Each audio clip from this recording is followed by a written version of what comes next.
उस आदमी ने गलती से एक गुलाबी हीरा खोद निकाला, एक ऐसा पत्थर जिसका आकार और रंग दुनिया को हिला देने के लिए काफी था। एक गुलाम होने के कारण सोलोमन हीरा अपने पास रखना चाहता था, लेकिन इतना बड़ा हीरा कहाँ छिपाया जा सकता है। उसी क्षण सोलोमन का दिल तेज धड़कने लगा। तभी एक जोरदार धमाका हुआ। पास का पानी का पंप फट गया था, जिससे सभी का ध्यान उधर चला गया। सोलोमन ने तुरंत मौके का फायदा उठाया और हीरे को अपने पैरों की उंगलियों के बीच छिपा लिया। फिर उसने जल्दी से जाने के लिए शौचालय जाने का बहाना बनाया, लेकिन कमांडर ने सोलोमन के संदिग्ध व्यवहार को देख लिया। उसने तुरंत उसका रास्ता रोक दिया। सौभाग्य से हीरा उसके पैर के तलवे के नीचे छिपा हुआ था। हर जगह तलाशी लेने के बाद भी उसे कुछ भी नहीं मिला। हालांकि जैसे ही सोलोमन हीरा छिपाने के लिए एकांत जगह पर पहुंचा, एक बंदूक उसके सिर पर दबा दी गई। पता चला कि कमांडर उसका पीछा कर रहा था। जैसे ही सोलोमन हीरा सौंपने ही वाला था, किस्मत ने एक बार फिर उसका साथ दिया। सरकारी बलों ने अचानक हमला किया और एक बम उन दोनों के ठीक बगल में गिरा। विद्रोही कमांडर मौके पर ही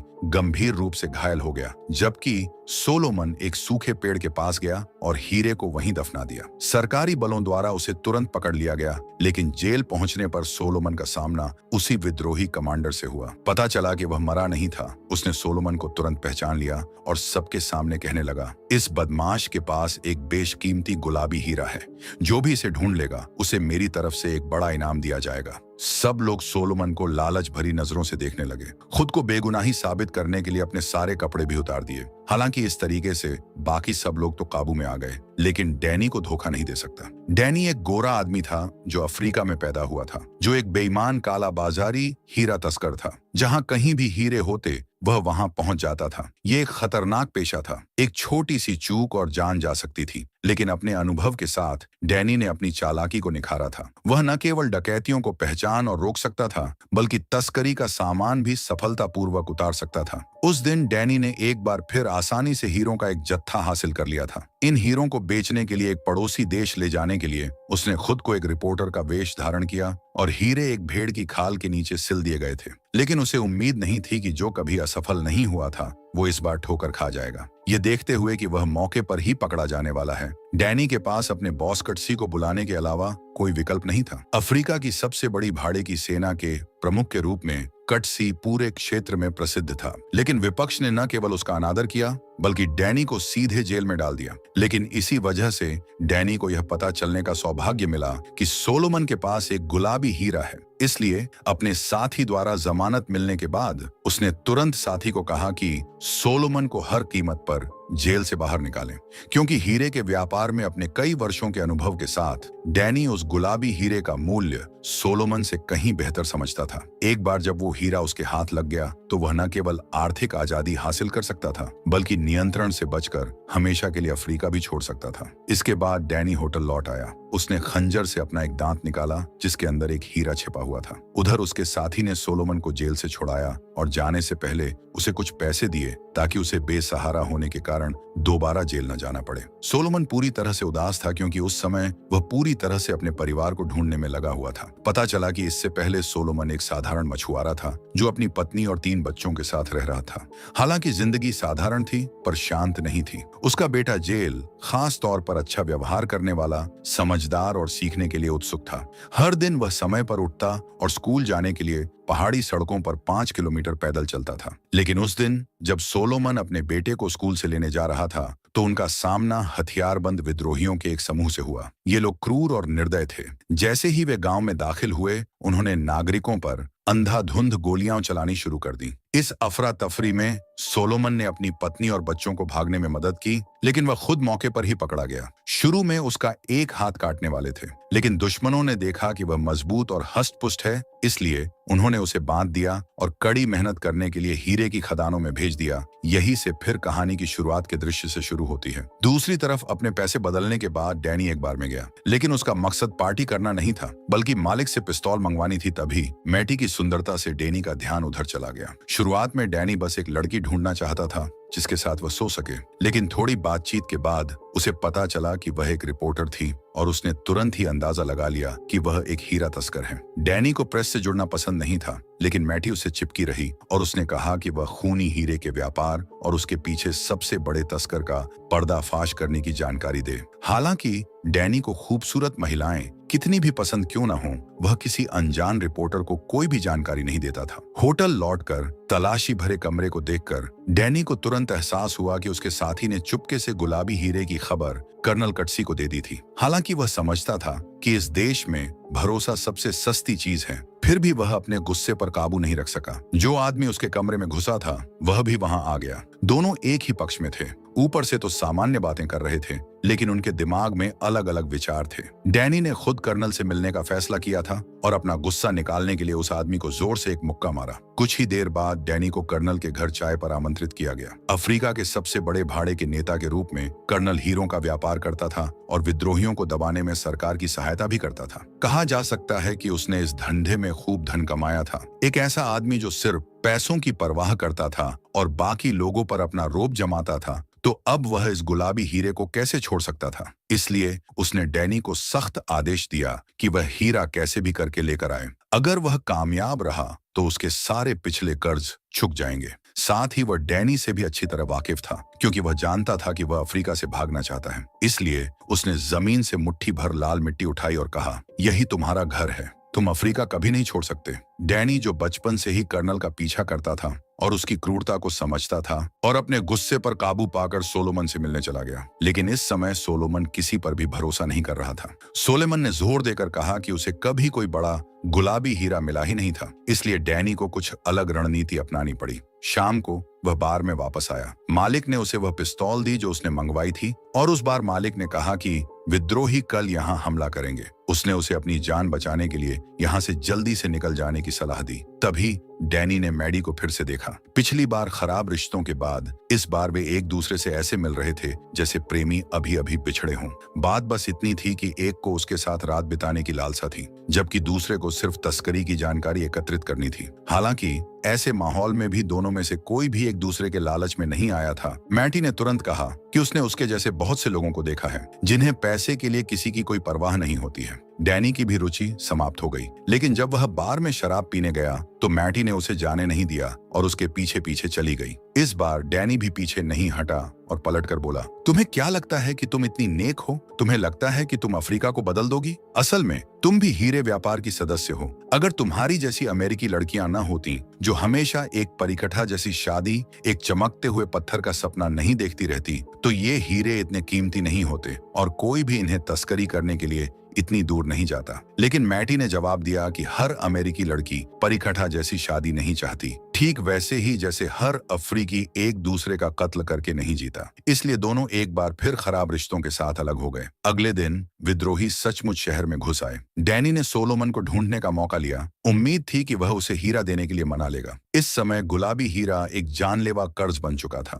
सोलोमन के पास उसे बेचने का कोई मौका नहीं था, लेकिन सोलोमन अभी भी पूरी तरह से अपने परिवार को खोजने के बारे में सोच रहा था। यह देखकर डैनी ने तुरंत कहा, मेरे बिना तुम अपनी पत्नी और बच्चों को कभी नहीं ढूंढ पाओगे। दोनों जोरदार बहस कर रहे थे, तभी विद्रोहियों ने हमला कर दिया। इस अफरा तफरी के बीच डैनी लगातार समझाने का प्रयास करता रहा और सोलोमन अपने परिवार के बारे में सोचकर सहयोग करने के लिए सहमत हो गया। विद्रोहियों को नागरिकों की जिंदगी की बिल्कुल भी परवाह नहीं थी। सौभाग्य से डैनी एक अनुभवी भाड़े का सिपाही था। उसने गोलियों की बौछार के बीच सोलोमन को बचाने का काम किया और अपेक्षाकृत सुरक्षित जगह पर भाग निकला। रात में दोनों शहर के एकमात्र निकास द्वार तक पहुंच गए, लेकिन 3 विद्रोही सैनिक उनकी रखवाली कर रहे थे। भागने के लिए उन्हें जोखिम उठाना पड़ा। इसीलिए डैनी ने सोलोमन से कहा कि वह एक विद्रोही सैनिक होने का नाटक करे, जबकि वह एक बंदी कैदी होने का नाटक करेगा। दुश्मन के अपनी चौकसी कम करने का इंतजार करते हुए डैनी ने तुरंत अपनी बंदूक निकाली और पहरेदारों को गोली मार दी। उसने विद्रोही की बंदूक उठाई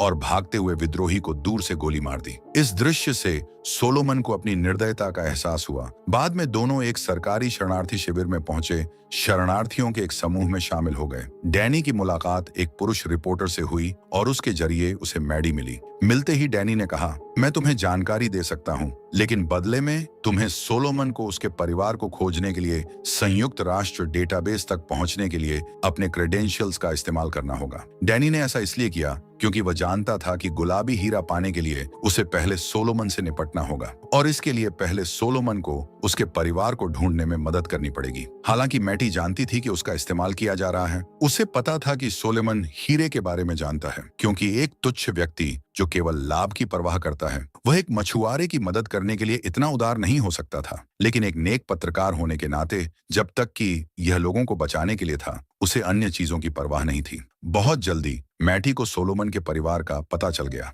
वे उस समय पड़ोसी देश के एक शरणार्थी शिविर में थे, लेकिन जब वे हेलीकॉप्टर से पहुंचे तो उन्हें पता चला कि यहाँ शरणार्थियों की संख्या बहुत ज्यादा थी।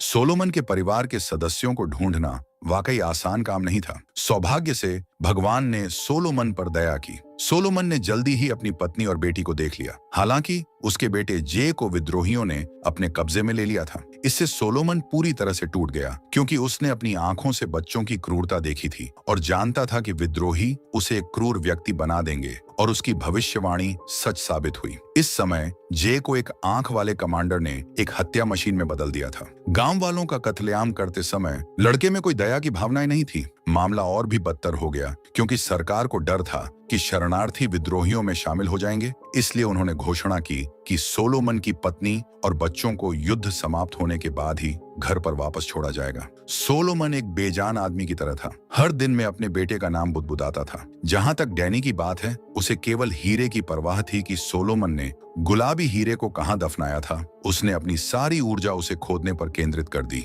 लेकिन वहां का इलाका खतरनाक था और कई गुट नियंत्रण के लिए होड़ कर रहे थे। एकमात्र मौका मैटी की टीम में घुसपैठ करने का था, लेकिन इस समय मैटी बहुत परेशान थी। एक प्रतिष्ठित स्कूल से स्नातक होने के कारण वह होशियार और तेज तर्रार थी और न्यूयॉर्क में एक शानदार जिंदगी जी सकती थी, लेकिन वो हमेशा दुनिया से अन्याय को मिटाना चाहती थी। लेकिन उसके लेख चाहे कितने भी भावुक क्यों न हों, उसकी तस्वीरें चाहे कितनी भी वास्तविक क्यों न हों, ज्यादा से ज्यादा पाठकों के आंसू ही खींचती थीं। वह अफ्रीका में व्याप्त दुख को बदलने में पूरी तरह विफल थी। वह अब और ऐसा नहीं करना चाहती थी, बल्कि हीरे के व्यापार के पीछे छिपे लोगों को उखाड़ फेंकने के लिए ठोस सबूतों को इकट्ठा करना चाहती थी। शायद मैटी के कार्यों से प्रभावित होकर, या शायद सिर्फ गुलाबी हीरे को पाने की चाहत में, डैनी ने उसे हीरे के पीछे की तस्करों की श्रृंखला के बारे में पूरी सच्चाई बता दी। वह पड़ोसी देशों में हीरे की तस्करी करता था, फिर स्थानीय खरीदार हीरे बिचौलियों को सौंप देते थे। जब बिचौलियों ने कस्टम्स को रिश्वत दी तो वे प्रमाणित कर सकते थे कि ये हीरे घरेलू स्तर पर ही खनन किए गए थे, जिससे उन्हें कानूनी तौर पर निर्यात किया जा सकता था। और इस स्वार्थ के पीछे का आदमी वैंडी कैप था। एक ओर उसने आपूर्ति को नियंत्रित करने और ऊंची कीमतें बनाए रखने के लिए बड़ी मात्रा में हीरे जमा किए। दूसरी ओर उसने युद्ध को जारी रखने के लिए हर संभव प्रयास किया। विद्रोहियों के हीरों को सीधे बाजार में आने से रोका। युद्ध समाप्त होने के बाद डैनी ने प्रत्यक्ष प्रमाण देने का भी वादा किया, लेकिन उसे इस जानकारी को सार्वजनिक रूप से प्रकाशित करने के लिए गुलाबी हीरा मिलने तक इंतजार करने के लिए कहा, अन्यथा डैनी को पहले ही मार दिया जाएगा। इसलिए दोनों के बीच एक सहयोग समझौता हुआ। डैनी और सोलोमन ने भी कर्मचारी होने का नाटक किया और मैटी की टीम में घुसपैठ की, लेकिन अपने गंतव्य के रास्ते में काफिले पर अचानक विद्रोहियों ने हमला कर दिया। इस संकट में सोलोमन ने एक बच्चे को बचाया, लेकिन क्योंकि बस में ज्यादा जगह नहीं थी, इसलिए उनमें से कुछ लोग केवल एक दूसरे छोटे ट्रक में ही चढ़ सके। बस में सवार सभी लोग विद्रोहियों द्वारा मार दिए गए। हालांकि उन्होंने ट्रक को जंगल में भागने का मौका उठाया, लेकिन जैसे ही वे खतरे से बच निकले, उनका सामना स्थानीय गोरिल्लाओं से हो गया। सौभाग्य से इन लोगों को अंधाधुंध हत्या करने की आदत नहीं थी। कुछ इशारों और मैटी की फोटोग्राफी के बाद उन्होंने न केवल जल्दी से अपनी सतर्कता कम कर दी, बल्कि तीनों को एक छिपने की जगह पर भी ले गए। युद्धग्रस्त अफ्रीका की तुलना में यह जगह सचमुच धरती पर एक स्वर्ग थी। यहाँ के सभी बच्चे पहले पकड़े गए बाल सैनिक थे, लेकिन सावधानी पूर्वक शिक्षा और प्यार से वे अपनी सहज मासूमियत और बेफिक्री में लौट आए थे। यह सब जागीर के मालिक की बदौलत था। उनका हमेशा से मानना था कि लोगों को अच्छे और बुरे में कोई खास फर्क नहीं पड़ता, कि सबसे खलनायक भी शिक्षा से एक पल में जीवन को और अधिक सार्थक बना सकते हैं। डैनी ने ये बातें सुनी और इस बारे में विचार किया। शाम को उसने बच्चों का गाना सुना और पाम वाइन के प्रभाव में पहली बार उसने मैडी के सामने अपना दिल खोल दिया। पता चला कि डैनी अफ्रीका में पैदा हुआ एक श्वेत व्यक्ति था। जब वह 9 साल का था तब उसकी मां की हत्या कर दी गई थी और उसके पिता का भी सिर काट दिया गया था। यह कहा जा सकता है कि युद्ध ने उससे सब कुछ छीन लिया था। इसलिए 19 साल की उम्र में वह कर्नल के साथ एक भाड़े का सैनिक बन गया और तब से अश्वेत लोगों से लड़ता और उनका विरोध करता रहा। लेकिन बाद में उसे एहसास हुआ कि यह सब शांति के लिए नहीं था और निश्चित रूप से नस्लीय घृणा को मिटाने के लिए नहीं, बल्कि केवल पैसे और मुनाफे के लिए था। तब से उसने अकेले लड़ने का फैसला किया और एक स्वार्थी तस्कर बन गया। लेकिन अब वह बस एक शांतिपूर्ण जीवन जीना चाहता था और वह गुलाबी हीरा को लेकर हमेशा के लिए अफ्रीका छोड़ने का उसका टिकट था। डैनी के चेहरे पर धीरे धीरे दर्द भरा भाव देखकर मैटी ने अनजाने में उसका हाथ पकड़ लिया। इस पल से दोनों के दिल एक दूसरे के और करीब आ गए। अगले दिन जागीर का मालिक उन तीनों को उनके गंतव्य तक ले गया। रास्ते में उनका सामना विद्रोहियों की बाल सेना से हुआ। जागीर के मालिक ने अपनी दयालुता के कारण उसने सोचा कि वह उन्हें शब्दों से मना सकता है, लेकिन उन्होंने सीधे उस पर गोली चला दी। डैनी ने उन्हें धमकाने के लिए जल्दी से अपनी बंदूक निकाल ली। बच्चों के उससे डरने का फायदा उठाते हुए भाग गया। तभी कर्नल का कैंप पास ही था। गंभीर रूप से घायल जागीर मालिक को बचाने के लिए डैनी के पास पहले कैंप की ओर मुड़ने के अलावा कोई विकल्प नहीं था। अच्छी खबर यह थी कि जागीर मालिक के पास अभी भी बचने की संभावना थी, लेकिन बुरी खबर यह थी कि इस समय कर्नल अपने सैनिकों को कोनों ले जाने की तैयारी कर रहा था। उसने डैनी से गुलाबी हीरे को खोजने के लिए अपने साथ चलने को कहा, लेकिन डैनी अच्छी तरह जानता था कि एक बार जब वह बड़ी सेना का पीछा करेगा तो उसे हीरे का एक कण भी नहीं मिलेगा। इसलिए तंबू से बाहर निकलने के बाद उसने तुरंत मैडी से मदद मांगी ताकि वह शस्त्रागार के पास के पहरेदारों को फुसला सके, ताकि वह चुपके से अंदर घुसकर हथियार चुरा सके और सोलोमन को भी यहाँ से ले जा सके। यह सुनकर मैटी तुरंत डैनी के इरादे समझ गई और यह भी जान गई कि उसकी यह यात्रा निश्चित रूप से ज्यादा खतरनाक थी, लेकिन वह आंसुओं के बीच सहमति में केवल सिर हिला सकी। डैनी ने अपने पास मौजूद सबूत भी सौंप दिए ताकि अगर डैनी सचमुच कोनों में मर भी गया तो भी मैटी सारी सच्चाई सामने ला सके। बाद में मैटी की मदद से डैनी को हथियार मिल गए और दोनों अलग होने वाले थे। दरअसल इतनी कठिनाइयों और ईमानदारी से की गई बातचीत के बाद उनके मन में एक दूसरे के लिए प्यार भी बढ़ता गया, लेकिन दोनों हमेशा के लिए अलग भी हो सकते थे। हालांकि इस धरती पर प्यार के अलावा दोनों के अपने अपने रास्ते थे। अपनी अपनी किस्मत को स्वीकार करना था। जाने से पहले उसने न केवल याद के लिए एक तस्वीर ली, बल्कि डैनी को अपना मोबाइल नंबर भी दिया। अलग होने के बाद वे दोनों अपने अपने भाग्य की तलाश में निकल पड़े। रास्ते में डैनी और सोलोमन ने गुलाबी हीरे के बारे में बात की। जब उसे पता चला कि हीरा कम से कम 100 कैरेट का है, तो सोलोमन के भारी कदम हल्के हो गए, मानो हीरा और आजादी उसके सामने ही हों। लेकिन उसी रात एक दुर्घटना फिर से घटी। जैसे ही एक विद्रोही सैन्य वाहन तेजी से गुजरा, सोलोमन ने उस पर अपने बेटे की एक झलक देखी। अपने बेटे को ढूंढने के लिए बेहद उत्सुक उसने शोर मचा दिया और दोनों लगभग दुश्मनों द्वारा मारे जाने वाले ही थे। मौत से बचने के बाद डैनी का गुस्सा बेकाबू हो गया। उसने सोलोमन को धमकी देने के लिए एक चाकू भी निकाल लिया।